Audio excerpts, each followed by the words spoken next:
Hello everyone, it's Dr. Sam Hurst, and this is the 17th in our series of the October Gothic A Day, Tempts the Vampires to Stay. Now, as usual, I'll be introducing a text, going over why I think it's important, giving you some key plot points and some further reading recommendations.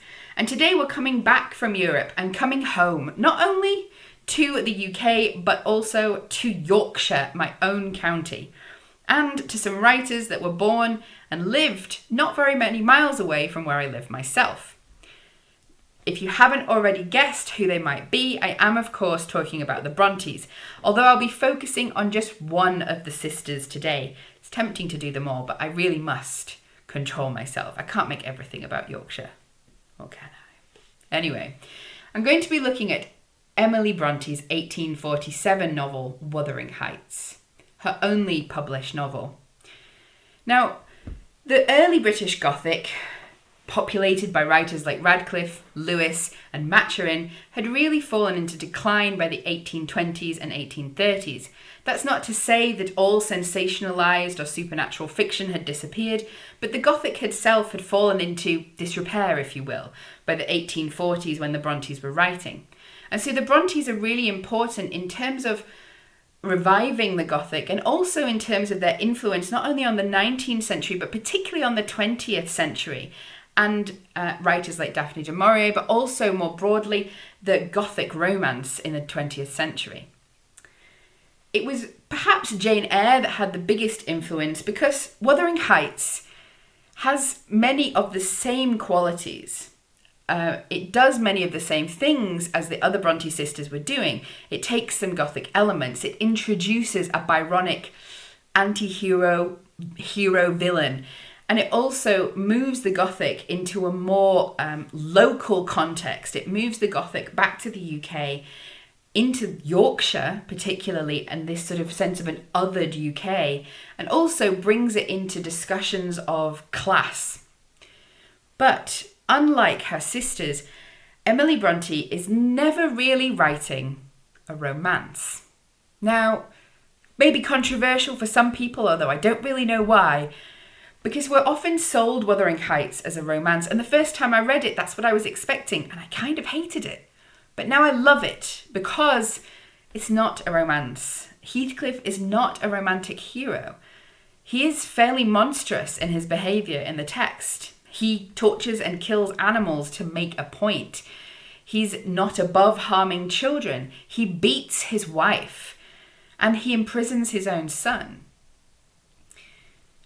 This is not a story of the great tragic and romantic love that goes beyond death. It's a story of obsession, dark passions, intergenerational trauma. It's a story of cruelty, and a story that's as wild as the moors on which it is set. And it's a wild ride. The story is interestingly framed narratively. We have two framing narrators. We have Lockwood, who's a Londoner who comes up to the wild north and never really quite gets what's going on. And a secondary narrator, Nellie Dean, who is a servant. So we're getting this interesting interpretive voice who is providing the majority of our interpretation from a working class woman. Now, the main story, of course, is about Cathy and Heathcliff. Cathy and her brother Hindley in Earnshaw grow up in relative comfort on the Yorkshire moors. Heathcliff is brought into the family as a young child, brought by the father one day back from Liverpool. And there's lots of different theories about Heathcliff's identity and whether he was, for example, the illegitimate son of Earnshaw, and also speculation about his race, which in the text is left, I would argue, deliberately ambiguous, although in my own reading points more towards the identity of Heathcliff as being Roma. Now, when Heathcliff enters the family, he and Cathy get on like a house on fire, both of them half wild, running around the moors. But he's not so popular with Hindley, and after Mr. Earnshaw dies, Hindley's treatment of Heathcliff becomes increasingly severe. Cathy likewise makes friends with the local posh people, Edgar and Isabel, and starts to forget or denigrate her childhood friend. It all ends with Cathy marrying Edgar and Heathcliff running off, only to return years later, mysteriously become rich with a plan for revenge, which leads to pretty much a universal tragedy, both for people in that generation and for the children of all of the different characters. Hindley's son Hareton is raised by Heathcliff, but barred from things like education. Heathcliff's own son with Isabel, Edgar's sister, is sickly and basically imprisoned in Heathcliff's house once he claims him. And Catherine and Edgar's daughter, Cathy, is likewise tricked and brought down by Heathcliff. His best laid revenge plans, though, are somewhat overcome. First, by Cathy's haunting spirit on the moors, who won't stop calling out to him.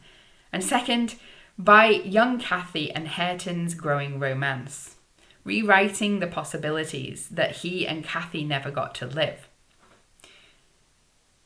As I said, it's not a romance. At least it's not the romance of Cathy and Heathcliff. And there's so much going on that a tiny video like this doesn't really have the chance to cover. But I do certainly recommend reading it, if only for the amazing 19th century Yorkshire dialect. Of course, if you're wanting to do extra reading and wanting some extra reading recommendations, you should read all of the Bronte sisters, really. Jane Eyre is perhaps the most famous work, but for my money, my favourite of the Bronte sisters is actually Anne. And The Tenant of Wildfell Hall and Agnes Grey are both really enjoyable reads. Give them a go. And don't dismiss Anne as the quiet one. Anyway, I hope you enjoyed the video, and I hope that you enjoy your Bronte reading. Don't blame me if you don't, because I did warn you that Heathcliff is not your romantic hero.